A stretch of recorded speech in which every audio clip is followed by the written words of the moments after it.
de instrucciones que el juez Juan Manuel Merchan, el colombiano, les dará en tan solo minutos. Cabe recordar que Trump enfrenta cargos por falsificación de registros contables para hacer pasar el pago de $130,000 a la actriz porno Stormy Daniels como un gasto legal, cuando realmente fue un pago hecho para comprar su silencio y que ella no revelara que habían sostenido relaciones sexuales. Todo para Trump es un montaje y persecución.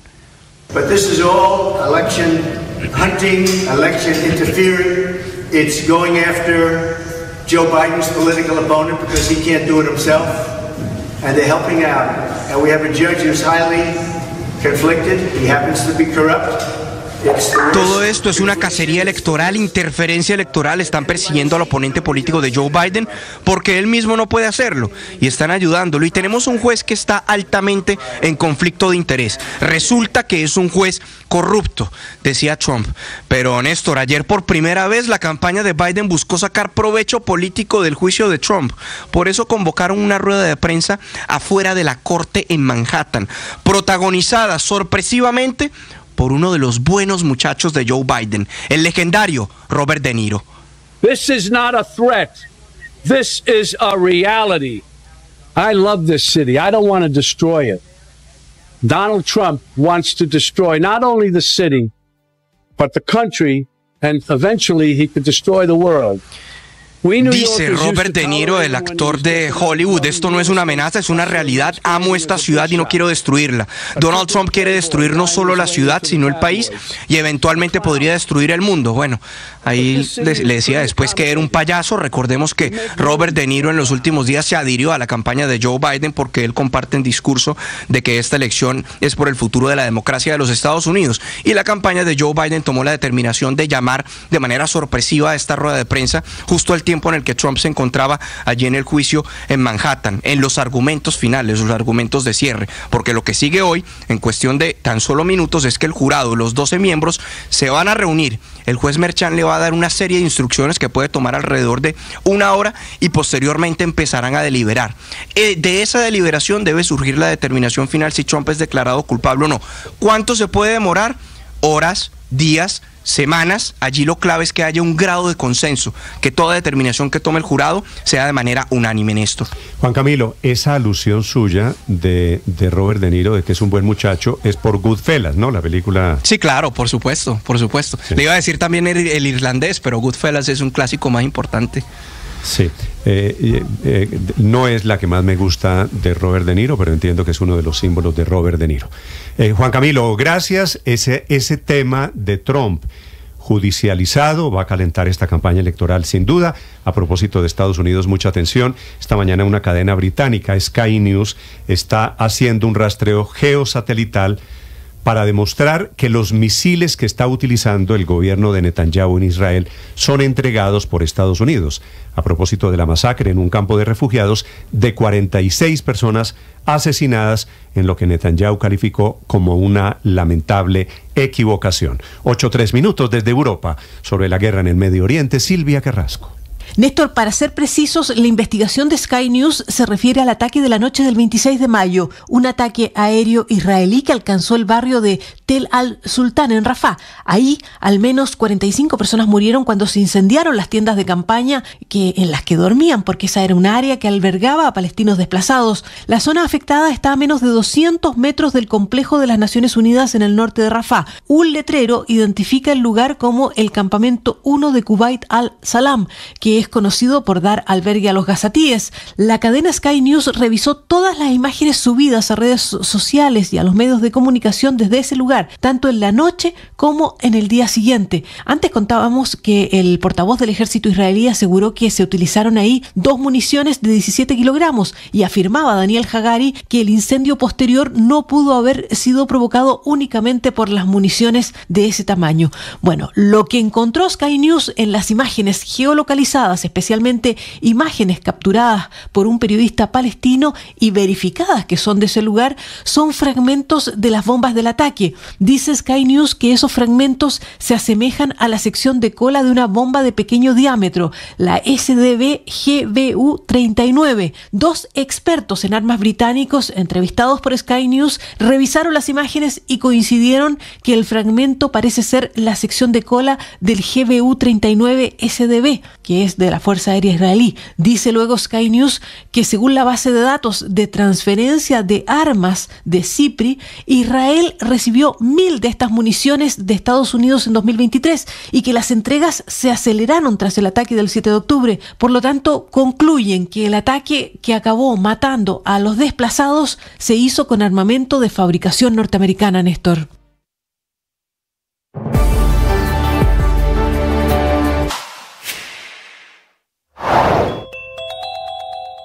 Comenzó formalmente el proceso de colaboración con la justicia de 3 piezas clave del escándalo de corrupción en la unidad de gestión de riesgo, que ha originado una tormenta política y judicial que ha salpicado no solo al gobierno del presidente Gustavo Petro, sino también al Congreso de la República.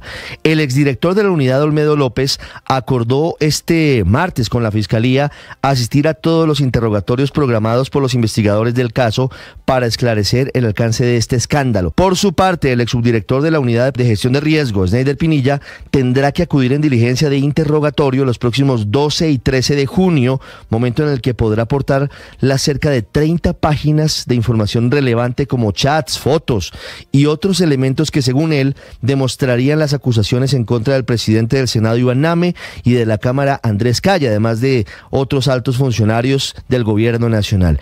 El tercer eslabón de la cadena de este escándalo de corrupción es el empresario nariñense Luis Eduardo López Rosero, conocido como el Pastuso, quien ya rindió una primera declaración ante la Fiscalía, pero que tendrá que ampliarla este jueves en interrogatorio.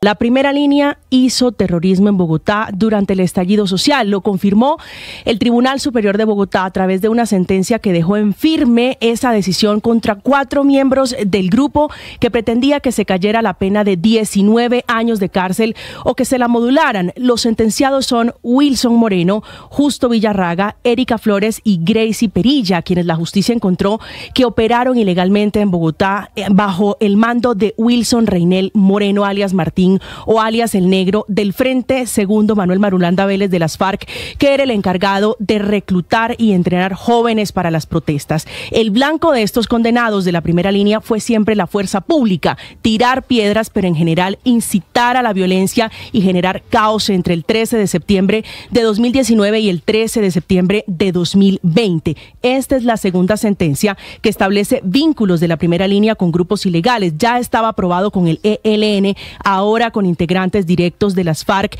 que los llevaron a esta condena por hacer terrorismo, concierto para delinquir agravado, perturbación en servicio de transporte público oficial y violencia contra servidor público y daño en bien ajeno.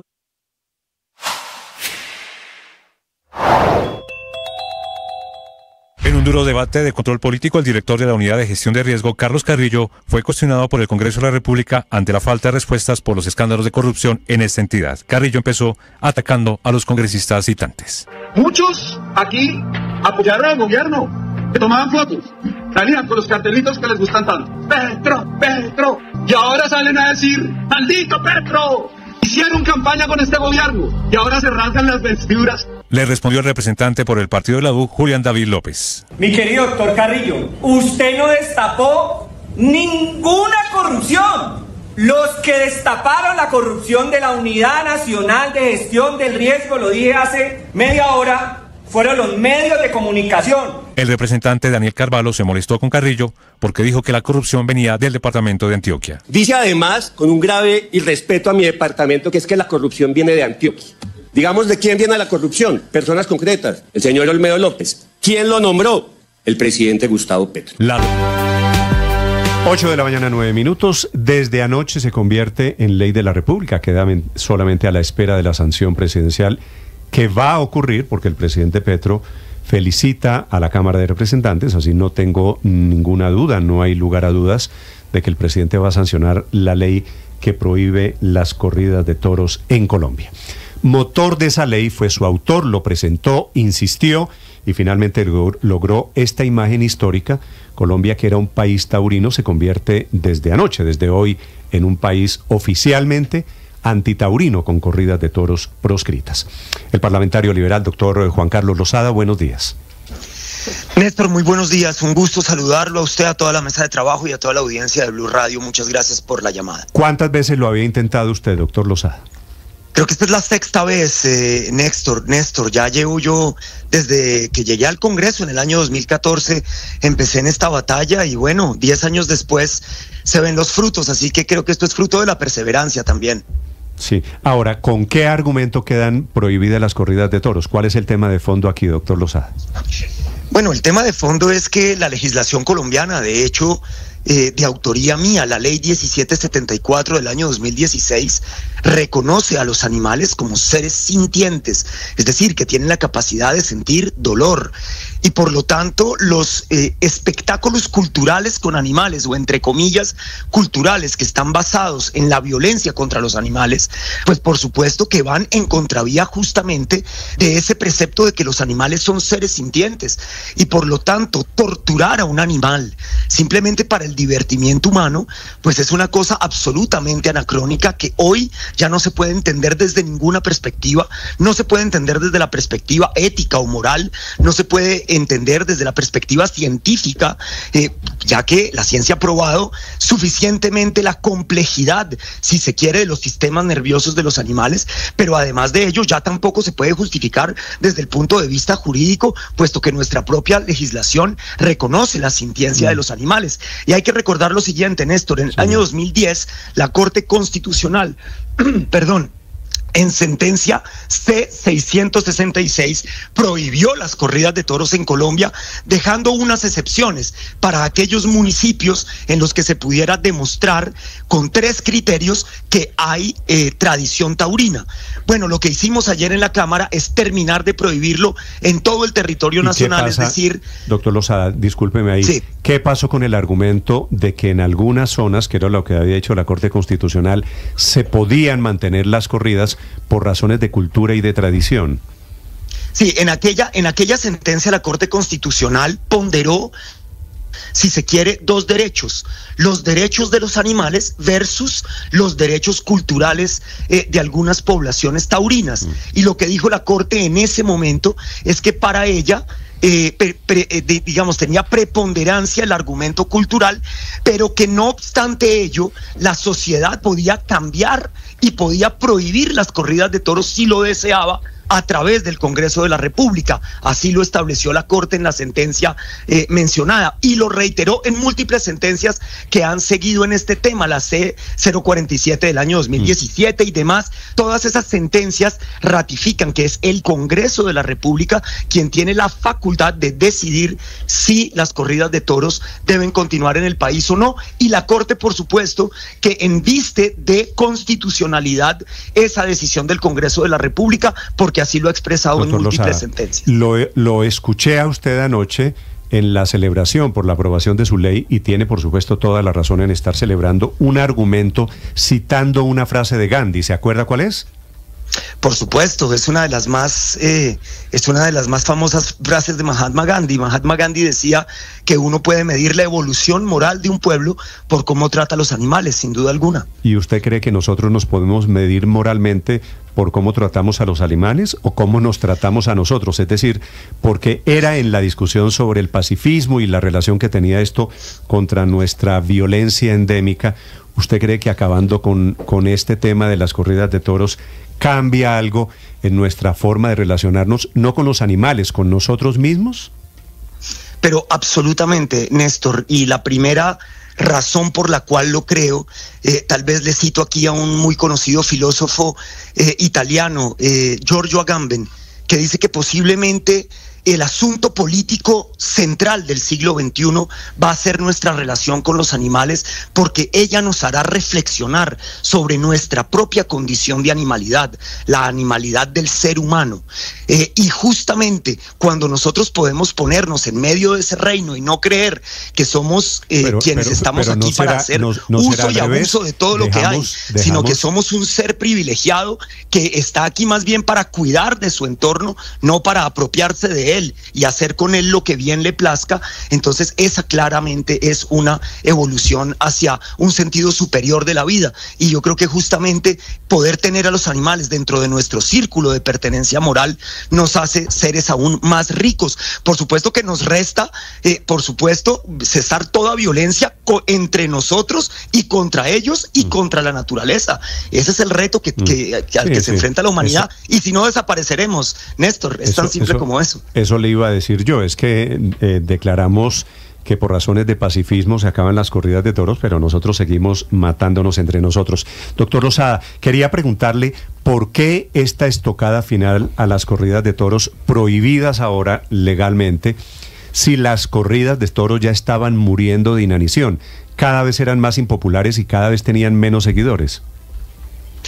Bueno, Néstor, porque nosotros esta lucha no la podíamos parar simplemente porque la sociedad, es que justamente que las corridas estén muriendo es la expresión de rechazo de la sociedad a ese tipo de tortura a los animales disfrazada de cultura. Luego nuestra tarea como legisladores, que es la interpretación de lo que siente, si se quiere, mayoritariamente una nueva generación de colombianos, y no solamente una nueva, hay mucha gente de generaciones, digamos, de mayores edades que también están de acuerdo con nosotros, y dentro de esa interpretación lo que correspondía era parar la tortura de los animales. A nosotros no nos pueden pedir que se sigan torturando animales en Manizales, que eso eventualmente en 20 años va a desaparecer. Nosotros eso no lo creemos, y por eso presentamos este proyecto de ley una vez más con la senadora del Pacto Histórico, Esmeralda Hernández, con el representante a la Cámara, Alejandro García, que son también grandes héroes de esta jornada.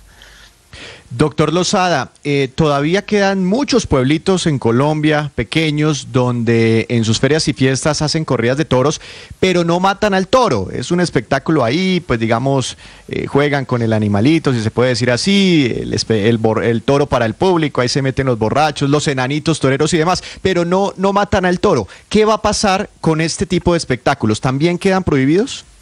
Sí, quedan prohibidas todas las prácticas taurinas, tanto las becerradas, las novilladas, las tientas, el rejoneo, todas las formas de que toma la tauromaquia quedan prohibidas. Y hay múltiples estudios, especialmente en España. ¿Incluidas ahí las corralejas, perdóneme?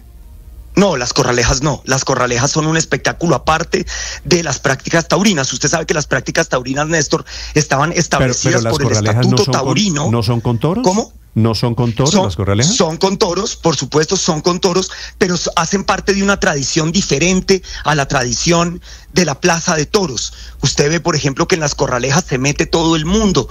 Ahí no hay un torero, ahí lo que hay es una muchedumbre que corre detrás de un toro, que es impresentable. Para nosotros es posiblemente uno de los espectáculos más violentos de todos. Pero lo que pasa es que la tauromaquia tenía un sustento legal en el Estatuto Taurino, y eso es lo que nosotros estamos derogando en esta ley. Ahí no está incluida la corraleja, que viene de una tradición enteramente distinta.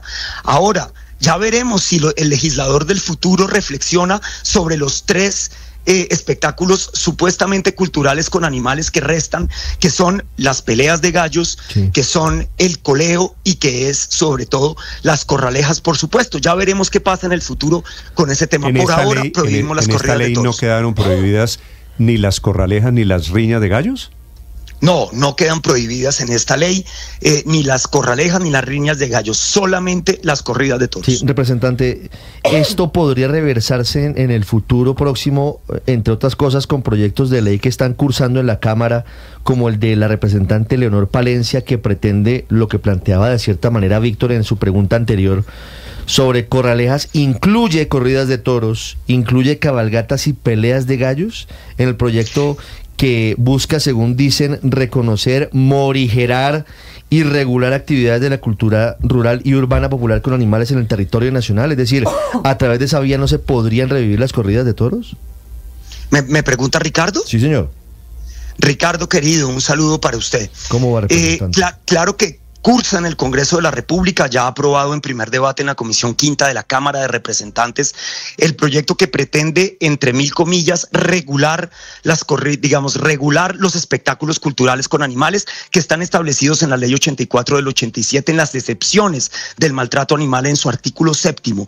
Pero yo le quiero hacer la siguiente reflexión, y le hago esta reflexión al país, es que la tortura no se regula, la tortura se prohíbe. Eso es lo que hay que hacer con un espectáculo de tortura contra un ser sintiente. Ahora, yo creo que si ellos quieren continuar con ese proyecto de regulación, lo que deben hacer es sacar inmediatamente a las corridas de toros del proyecto e intentarlo con los 3 que les quedan.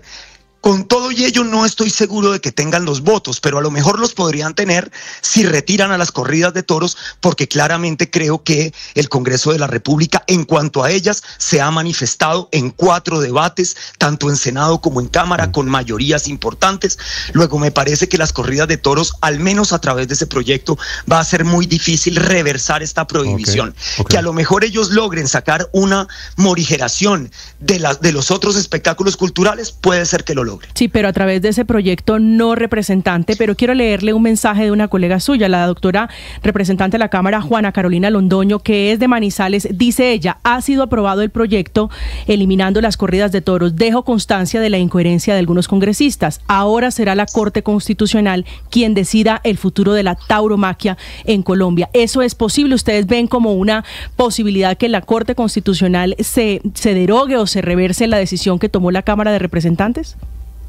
La doctora Juana Carolina, que fue una de las principales defensoras de las corridas de toros, supongo yo, por supuesto, por su proveniencia de la ciudad donde esto todavía tiene alguna legitimidad, cuando dice que hay unos incoherentes, se refiere directamente a mí, porque en el audio, yo lo escuché ayer, dice que uno no puede defender al mismo tiempo legalizar el consumo de marihuana en Colombia, que ella se equivoca, es legal desde hace mucho tiempo, y pretender prohibir las corridas de toros. A ella le parece que ahí hay una incoherencia.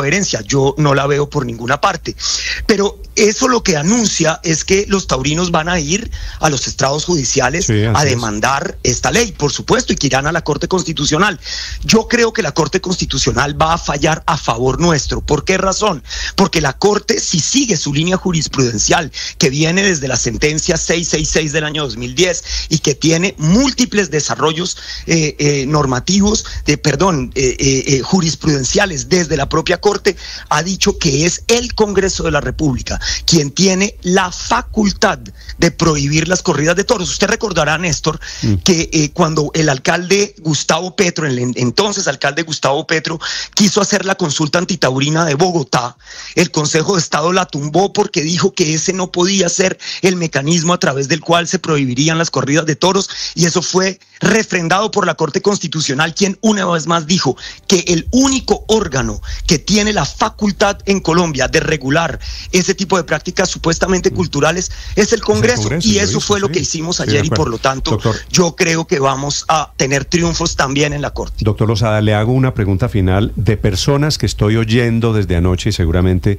usted, que es tuitero, las ha visto, preguntándoles, y le traslado la pregunta, que tiene que ver con la coherencia.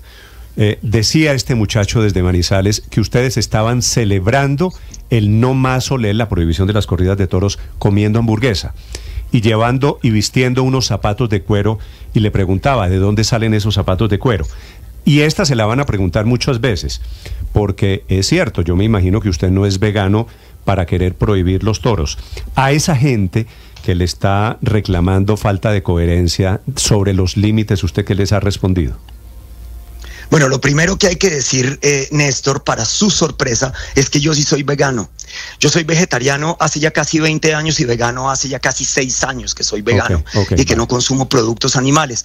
Las botas de cuero que tenía puestas datan del año de 1998. Compro zapatos de muy buena calidad y son los únicos zapatos que no he botado desde mi adolescencia. Unas botas Dr. Martin que no las venden en Colombia, así que la tienda se fue recientemente, así que no estoy haciéndole publicidad a nadie. ¿Y esas son de únicas botas de cuero que me restan. Yo no compro un zapato de cuero hace 6 años. Le abono su coherencia, me parece que es de aplaudir. Pero usted entenderá que al lado suyo, en el No Más Olé, había gente que efectivamente sí estaba con zapaticos de cuero comprados la semana pasada. Y es muy difícil, pero entiendo la pregunta, Néstor, a la que... Es decir, al final de cuentas eso quiere decir, ¿usted cómo hace para comerse la vaca y le parece que ese maltrato es justificable y estar en contra del maltrato del toro? Pues fíjese usted, Néstor, que hay una respuesta muy sencilla a ella, y es que en Colombia existe una ley de mataderos. ¿Qué establece esa ley de mataderos como regla principal de ella? Y es que el sacrificio de los animales tiene que hacerse de la manera menos cruel posible, mitigando en lo que más se pueda el dolor del animal a la hora de su muerte. Por supuesto que eso para municipios de categoría 6 es mucho más difícil que para municipios de categoría 1. Desgraciadamente en Colombia también hay estratos en términos del sufrimiento de la muerte de los animales en los mataderos, pero eso establece la ley en Colombia. Es decir, usted tiene que hacer todos los esfuerzos posibles para que en el momento del sacrificio del animal, este sufra lo menos posible. Eso es todo lo contrario de lo que sucede en la tauromaquia. O sea, usted puede, en definitiva, para su alimentación, si usted considera que esa es la alimentación correcta, consumir productos animales que van a venir del intento de que eso sea lo menos cruel posible. En cambio, en la tauromaquia, de lo que se trata es con sevicia de torturar a un animal hasta su muerte, a través de varios tipos de tortura, desde la pica pasando por las bandarillas, y luego, si el animal no termina de morir con la espada, usted ha visto esas escenas que parece una carnicería en la que le clavan un cuchillo en la nuca, son cosas impresentables. Yo esa se la admito. Lo que pasa es que también es cierto que no es muy diferente de la manera como torturan a los cerdos en un corral o como matan a las vacas en un matadero, ¿no? Totalmente. Y nosotros hemos hecho un esfuerzo muy grande, Néstor, por volver eso cada vez más humano. ¿Y qué quiere decir volver eso cada vez más humano?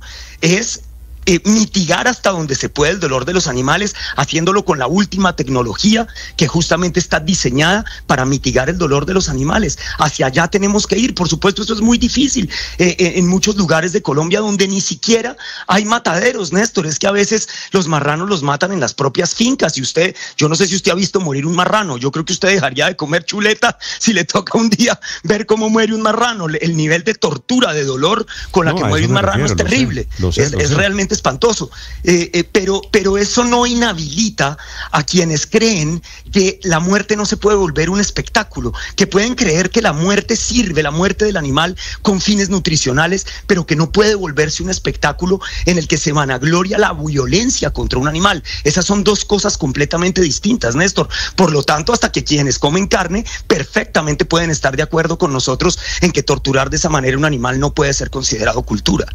Doctor Losada, muchas gracias por estos minutos. A usted, Néstor, a toda la mesa de trabajo, un saludo, y por supuesto a la audiencia de Blue Radio. Prohibida las corridas de toro, habrá una transición de 3 años. En 30 segundos, la otra cara de la moneda, porque las ciudades declaradamente taurinas esta mañana, y era muy previsible, están protestando. Estás escuchando Blue Radio.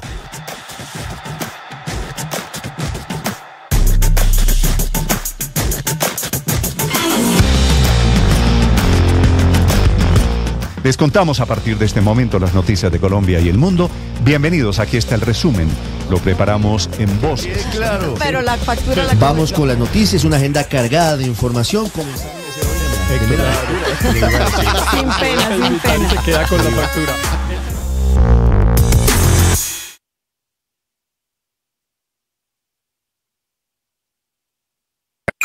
Escanea este código y suscríbete a nuestro canal de YouTube, @Blue Radio Co.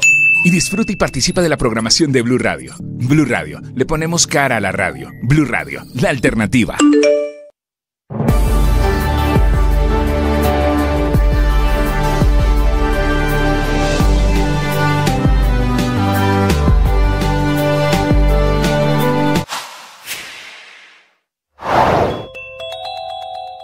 Colombia queda gradualmente, oficialmente, como uno de los países que prohíbe lo que se llamó en algún momento la fiesta brava. Con esta decisión, Colombia sale de los 8 países del mundo que aún implementaba esta práctica. Con 93 votos por el sí y 2 por el no, quedó aprobado este proyecto de ley en la plenaria de la Cámara de Representantes. Cabe precisar que la línea de ejecución de este proyecto plantea un periodo de transición de 3 años, donde se adelantará un censo del sector taurino para identificar así a las personas que viven de esta actividad. Esta es Blue Radio, la alternativa. Había una época, Víctor, en que muchas ciudades dependían al final, en las ferias y fiestas, de las fiestas de toros. Las televisaban, ¿se acuerdan a Pacheco narrando eso? En diciembre, entonces padre, usted empezaba con la feria de Cali. Cuando César Rincón, en el año, debía ser hace 30 y pico de años. 92, 91, 92. 91, yo creo, salió en hombros. De las ventas. De las ventas, la Plaza de Toros. Este país era totalmente taurino. Y feliz, claro, y aplaudía. Y los toros generaron el desarrollo turístico de muchas ciudades grandes y pueblos intermedios. Duitama, por ejemplo. Cartagena, la Plaza de Toros de Cartagena. La vieja la volvieron un centro comercial, ¿se acuerda? La Cerrezuela hoy en día. Cali era una ciudad cuyas fiestas famosas en Cali también giraban en buena medida. La Plaza de Cañaveral, Néstor, en la feria de Cali, que los cada toros vez de Bogotá, viene que eran de en capa febrero. caída. Sí, entonces mire, usted empezaba, yo si no recuerdo mal, eso Cali era el primero. Cali primero, luego Manizales, Cartagena, luego Bogotá y después Duitama. Sí, y tal vez Medellín. Macarena, la Macarena de Medellín, claro. Eso todo quedó para quienes y lo Néstor, recuerdan. y ustedes hablan de las grandes ciudades, pero los pueblos pequeñitos, y se lo digo desde mi experiencia, pues también sus ferias y fiestas giraban alrededor del espectáculo taurino. En muchos lugares lo siguen haciendo sin matar al toro. Y lo que nos acaba de explicar el doctor Lozada es que esos espectáculos también se acaban. Yo no sé, Enrique, en España, ¿ustedes están en este mismo debate? Pues el debate está en España, el debate está y ahora mismo se está celebrando en Madrid la feria de San Isidro, que es la feria más importante de toros en el mundo, pero yo que llevo viviendo en esta ciudad casi 30 años, cuando yo llegué a esta ciudad en este mes, en mayo, junio, la ciudad se paralizaba, se hablaba de toros. Todas las emisoras de radio, las privadas, las públicas, tenían programas de radio de toros, se transmitían las corridas de toros por radio y televisión.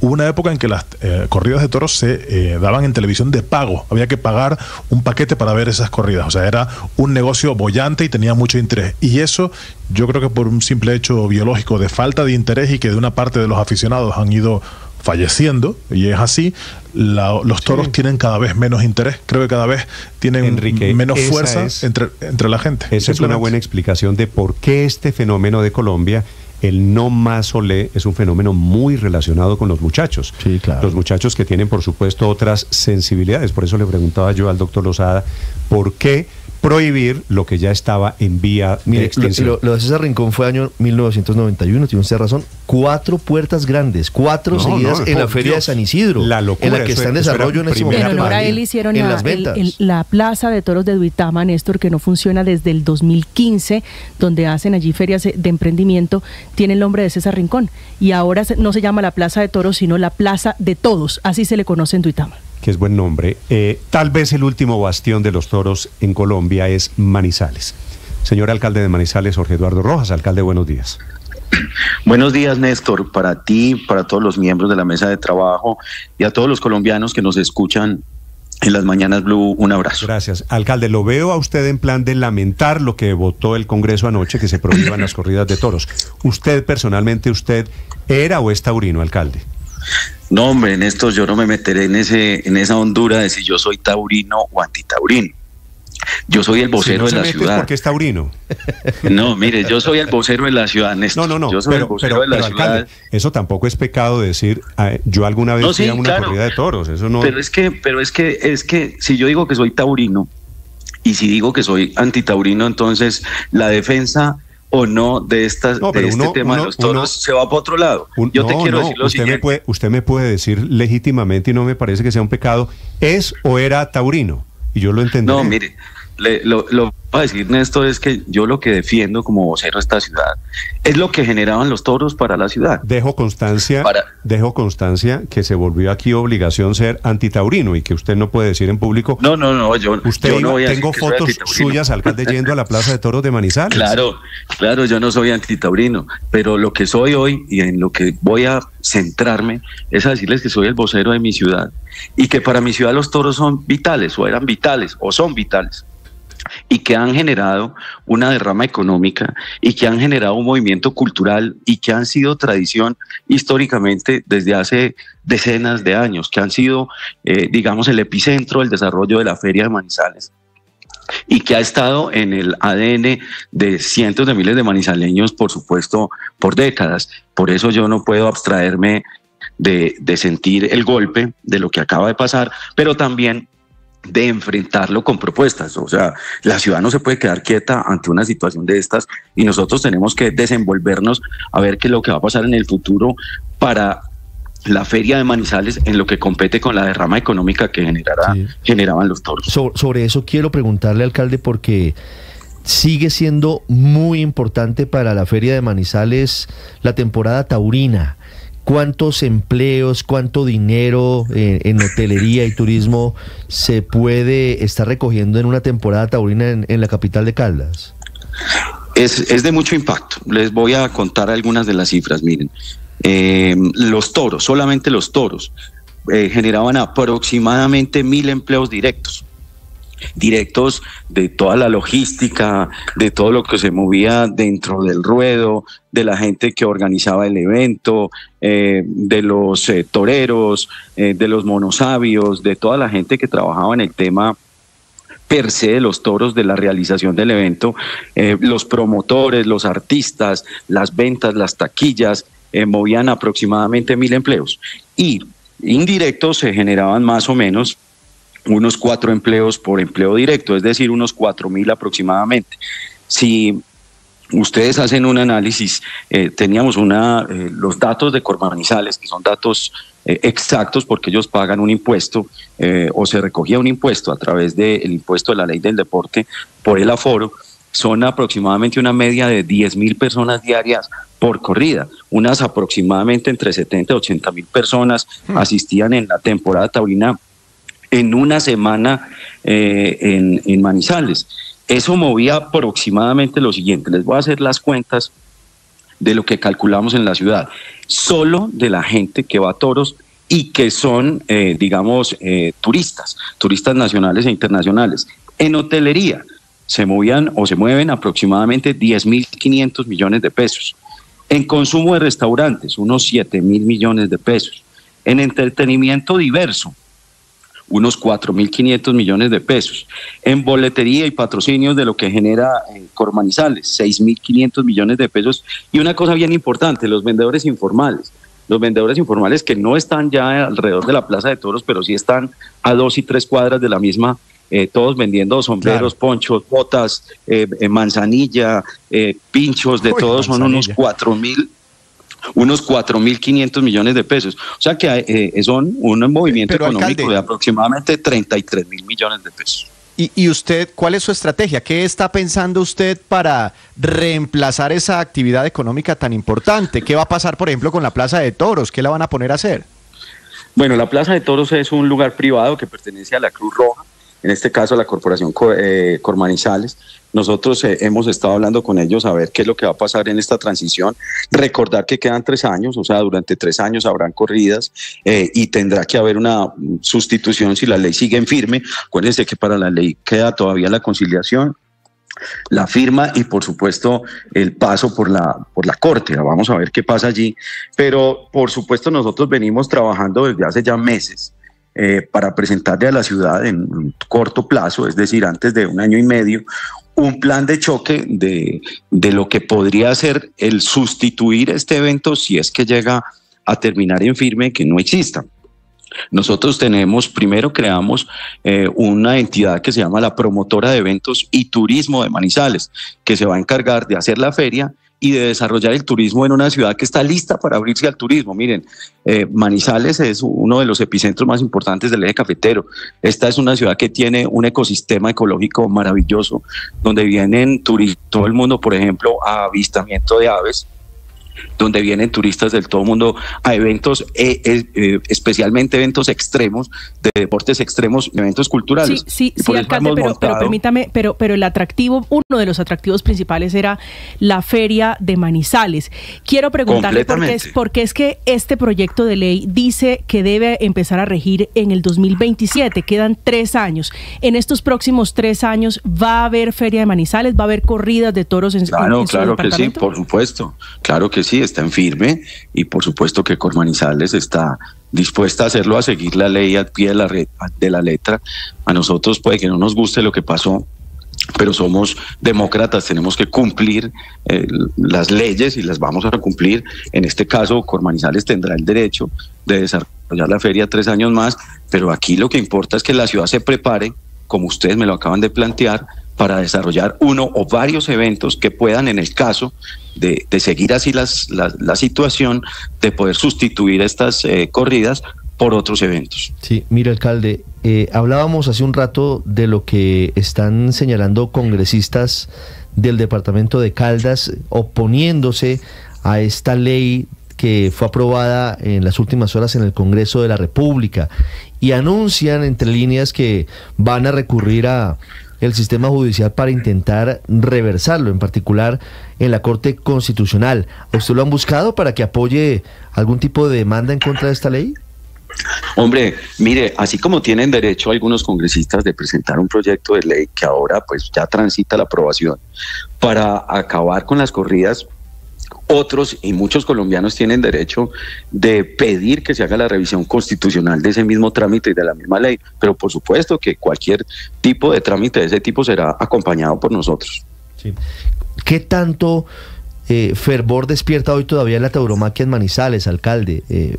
Me hablan de iniciativas como Tauro Joven y otros elementos que indicarían que tampoco está marchitándose como algunos pensarían la fiesta brava en su ciudad. Claro que no, si se estuvieran marchitando estas cifras, no eran las que les estoy leyendo. Miren, si usted entrevista a alguien que quiere que se acaben las corridas, le va a decir que esto se está marchitando, que cada vez hay menos, que esto no es este movimiento económico. Si usted entrevista a alguien que gusta de los toros, le va a decir que cada vez es más, pero yo como vocero le digo que la tauromaquia sigue vigente en Manizales, que está en el ADN de gran parte de cientos de miles de manizaleños, no todos, hay gente que por supuesto no está de acuerdo en nuestra ciudad, claro que sí, pero alcalde, mucha gente sigue queriendo los toros en la ciudad. ¿Sin toros es posible feria de Manizales? Claro que sí, pero el golpe es muy grande y por eso tenemos que hacer una transición urgente. Y si esta ley queda en firme y si después del paso constitucional queda en firme, pues tendremos que pedirle a esos mismos que aprobaron esta ley que obliguen al gobierno nacional a que nos acompañen en ese sistema de transición, porque son miles de familias que van a quedar muy golpeadas. Nosotros desde la ciudad haremos todo lo que tengamos que hacer y les acabo de decir que vamos a montar un plan de choque, pero aquí necesitaremos no solo al Ministerio de Cultura, mirando qué va a hacer con la Plaza de Toros en el futuro y con Cormanizales. No, necesitamos al Ministerio de Desarrollo Económico, necesitamos al Ministerio del Trabajo, necesitamos a muchos ministerios acompañando a la ciudad para mirar qué transición y cómo se hace para que estas familias no queden tiradas en la calle. Es que miren, una cosa es un restaurante de alta gama que venda mucho en la feria, y otra cosa es un señor que en la carrera 23, que queda a 3 cuadras de la Plaza de Bolívar, vende mazorcas y que vende 500 o 600 mil pesos diarios en mazorcas durante una semana por los toros. Esa gente vive 6 y 7 meses por las corridas de toros. Esa gente, como muchos vendedores informales, tienen un impacto económico gigantesco negativo con la ida de las corridas. Sí, eso creo que es innegable, que hay efectos de la decisión ya tomada, y no tengo duda de que la sancionará el presidente Gustavo Petro. Señor alcalde de Manizales, alcalde Rojas, gracias por acompañarnos esta mañana. Néstor, y a todos un abrazo, gracias por darnos la oportunidad de expresarle al país lo que está pasando. Gracias, señor. Un saludo para usted, para la gente de Manizales. Ahora, Víctor, estas cifras que está entregando el alcalde de Manizales, pues son las cifras que tendrán que analizar, porque claro que la prohibición genera unos efectos. Más de 10.000 millones en hotelería solamente en la temporada de feria de Manizales, Víctor. Y los vendedores informales, de acuerdo. Los que hacen es que la corrida de toros en un pueblo está muy asociada con manzanilla y maíz y mazorca. El pincho, y hay una cantidad, el pincho, sí. Y hay toda una economía informal y los sombreros y las botas y demás. Arranque con las ganaderías que estaban dedicadas a producir toros de lidia. Con la venta pero de se boletas. tienen que transformar, yo sí estoy de acuerdo con pero una cosa es transformarse y otra cosa es prohibir. De toros. Pero claro que hay un impacto, eso es innegable. Ahora, pues es un impacto, a mi modo de ver, relativamente pequeño, pues porque, por ejemplo, en Manizales, que es claramente la ciudad más afectada, una cosa de 6 días, ¿no? O sea, 6 días del todo el año. Yo creo que esto duran planeándolo y duran montando los aparatos de economía desde antes. No, pero lo que nos pero el señor que vende las mazorcas 6 días las vende solo 6 días. Y claro, y el que las cultiva, ¿cuánto se demora preparando? Sí, pero eso no quiere decir que la gente no vaya a comer mazorca. La mazorca igual se va a eventualmente consumir en otro contexto, en fin. Por eso es mejor no exagerar para no entrar en la discusión. ¿Hay un impacto? Sí, hay un impacto. Eso no quiere decir que Manizales se vaya a... ni que Manizales vaya... No, Héctor, de acuerdo, el mundo no se va a acabar. Si usted me permite, yo digo, claro que el mundo no se va a acabar, pero para muchas personas que de pronto es claro, en las que usted no está pensando, afectar el bolsillo como se va a afectar también tiene repercusiones. Claro, pero es un impacto mi negocio gira alrededor de las ferias, entonces mi negocio se afecta. Obvio, claro que se afecta y hay que ayudarlo y la ley dice que hay que ayudar a esas personas, etcétera, pero pues no es que... ¿Corresponderá, Víctor, a qué eficiente ministerio hacer la etapa de transición? Al Ministerio de Cultura. Creo que son varios y que son varios ministerios los que se articularían. Hablaron de 5 ministerios. Sí, Cultura que tienen que ver con... Cultura tiene un trabajo programas sociales y demás. Solamente un trabajo, Héctor, que es volver las plazas de toros en escenarios culturales. Eso es lo Comercio, que industria, ese trabajo además no es del Ministerio de Cultura, para decir la verdad, así lo diga la ley, entre otras cosas porque esos escenarios son o de las municipalidades, como en Bogotá, y tal vez en Cartagena, en Medellín, y en otros lugares son privados, ¿no? Como lo dijo el propio alcalde de Manizales, la plaza de toros en Manizales es privada y la de Cali también. Esos son de unas corporaciones. Pero es que el argumento económico no puede justificar. No, yo sé. El argumento económico no puede justificar que se siga con la tortura de animales. El argumento económico no es lo principal. Pero estoy en la etapa, es que miren esto, estoy seguro que en Manizales... Esto también tiene consecuencias económicas que hay que por lo menos considerar. Claro, hay que reconocerlas y estoy seguro que en Manizales encontrarán nuevos caminos para generar los ingresos de los vendedores informales, de los que están alrededor de la Plaza de Toros con expresiones culturales distintas que no involucren maltrato ni tortura animal. Miren lo que hicieron, por ejemplo, en Cartagena con esa Plaza de Toros, la Cerrezuela. Eso es un espectáculo de obra, un centro comercial. También hay alternativas para la infraestructura, que son plazas de toros y para las economías que dependían de esos eventos, pues con eventos culturales sí, eventos masivos sí, pero que no giren en torno a la tortura y a algo que debemos de verdad como humanos replantearnos, y es que no tiene sentido que disfrutemos de cómo a un ser sintiente lo apuñalan, ¿Usted también es vegetariano? Hoy lo maltratan. Hoy estoy lleno de vegetarianos y de veganos. No, vegetariano. Yo nunca he afirmado que soy vegetariano y tampoco creo que sea inválido que usted esté en contra de la tortura, de la sevicia con la que maltratan a un toro en una plaza de toros porque coma carne, porque como lo decía el representante Lozada, en Colombia y en el mundo entero los procedimientos de sacrificio animal para beneficio humano, para alimentación humana, pues tienen unos procedimientos justamente para que no haya una tortura innecesaria. Es que en esto realmente lo que se está superando aquí es una de las expresiones más salvajes de maltrato y de tortura animal, y yo sí aplaudo esa lucha de muchos años, de muchos activistas que encabezó... Listo, brindemos con la hamburguesa, representante. nos comemos abrimos la pierna, el pernil del cerdo esta mañana, brindando que se acabaron los toros hoy. 8 de Pero la mañana, ¿sabe qué me pasó? 48 ¿Sabe qué me minutos. pasó con el representante Lozada, Néstor? ¿Qué le pasó a Aurelio? Pues él hace toda una exposición sobre los seres sintientes, etcétera. Pero cuando usted le pregunta de las corralejas, pasó por alto, como, no, eso no. Algo más cruel en Colombia que las corralejas, y sé que en este momento en la costa apuñalan atlántica, a los hombre, toros, no solo meten eso. botellazos. No, pero es que ahí no estamos hablando ni siquiera de los seres sintientes, estamos hablando de seres humanos que se botan. No, esto, sí, o sea, es un lo de poquito los selectivo, toros. yo sé, Aurelio. No, pero es que lo de las corralejas, empezamos por el revés, porque lo primero son las corralejas, con todo el contenido regresivo cultural que tiene. Eso yo creo que el país tiene que llegar, y además inseguro. Acuérdese lo que pasó en el Espinal, en el Tolima, hace 1 o 2 años, con una corraleja.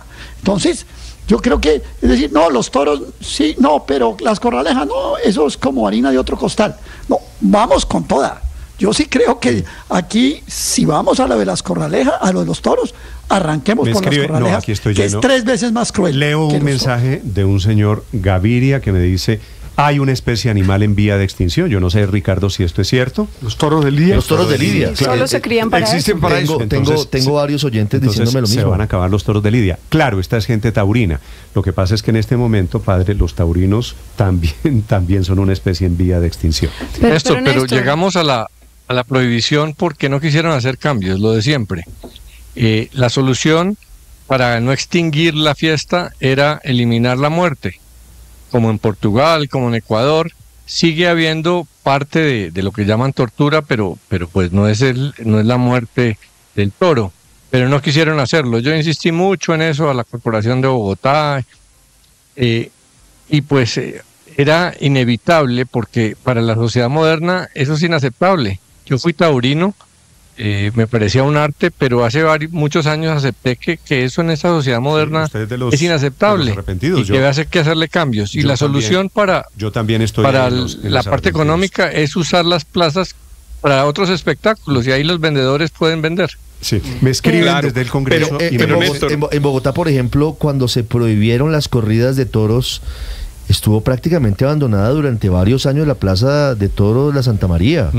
Tampoco es tan automático que se transforme el uso de las plazas de toros. Sí, no es fácil. Aurelio, lo otro es que el proyecto de ley que está cursando en la Cámara pretende incluir las corridas de toros en las prácticas para morigerar la forma en la que están presentándose. Bueno, podría entrar por allí, por ejemplo, el hecho de que no haya muerte al final de una corrida de toros. No es definitivo. Néstor, pero cuando se le hizo la pregunta al alcalde sobre si esto lo van a defender en la Corte Constitucional, entiendo que el argumento que van a llevar a la Corte Constitucional es precisamente los derechos de las minorías y las libertades, y creo que sobre eso no se ha discutido. Vale la pena, pues, algún tipo de balance entre los derechos de los animales sintientes a no ser torturados y los derechos de las minorías, pues que durante años... A torturarlos. No, sí, durante años curioso derecho, el derecho de las minorías a torturar a los animales. Es que es una libertad, Héctor. Puede que a usted no le guste, puede que a mí no me guste.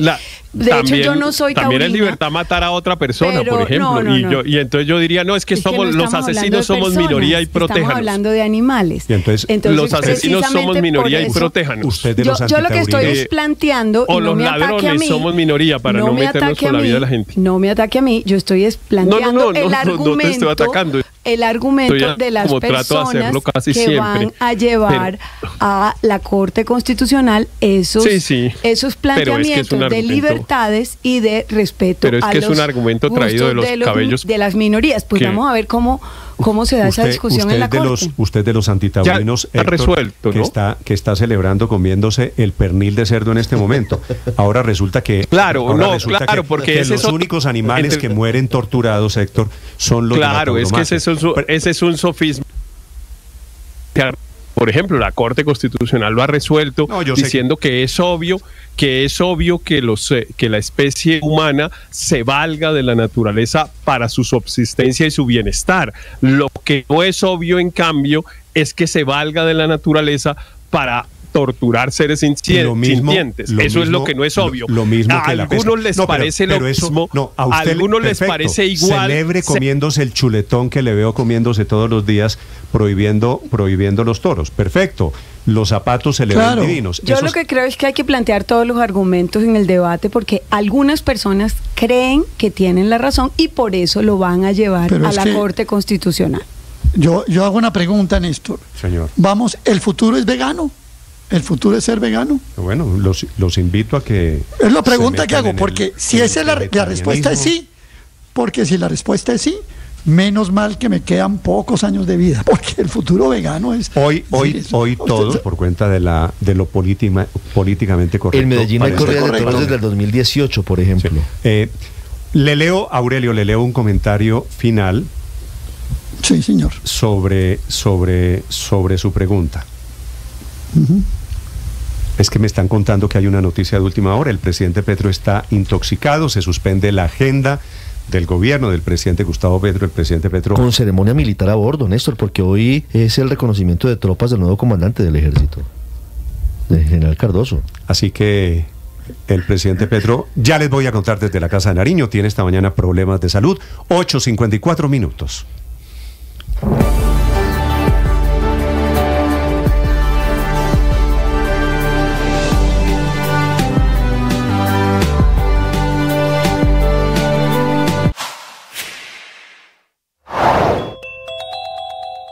Resurrección para los días sin IVA, días sin el impuesto al valor agregado del 19% que revivió ayer el Congreso de la República, que en último debate obtuvo 58 votos a favor en plenaria del Senado, reviviendo así esos festivos tributarios y dándole luz verde al proyecto 140 de 2023 del Centro Democrático. Acecha nuevamente hoy al presidente, quien deberá sancionar la ley aprobada ayer por el Congreso, por medio de la cual se institucionaliza los días sin IVA como una política de Estado para estimular la economía, generar empleos, proteger el bolsillo de los colombianos, y deja al gobierno la potestad de definir hasta 3 días sin IVA al año y hasta un máximo de 5 en las zonas de frontera, así como también en manos del gobierno queda la posibilidad de establecer cuáles bienes tendrían la exención de dicho impuesto.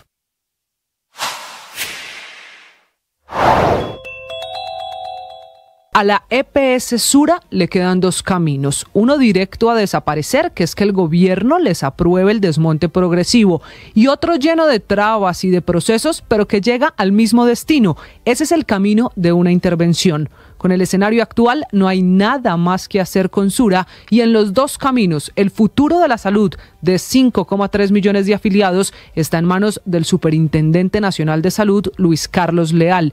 Y por eso la palabra que mejor resume esta mañana lo que está pasando con el sistema de salud en Colombia es incertidumbre. Si bien Sura tiene afiliados por todo el país, de los 5,3 millones de afiliados, 3.5 están en el departamento de Antioquia y de esos 1.6 millones en Medellín. Por eso la crisis la están sintiendo, el sacudón más fuerte, el epicentro de este temblor es en esa región.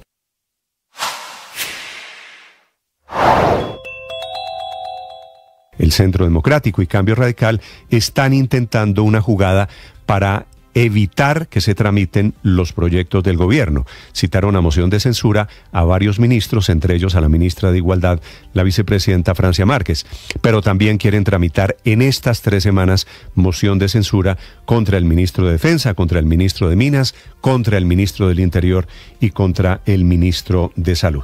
En este país de mociones de censura, en donde nunca han prosperado, pero por supuesto, creo que estamos de acuerdo, allí hay una jugada legítima de dilación para evitar que pase la reforma pensional o los proyectos del gobierno.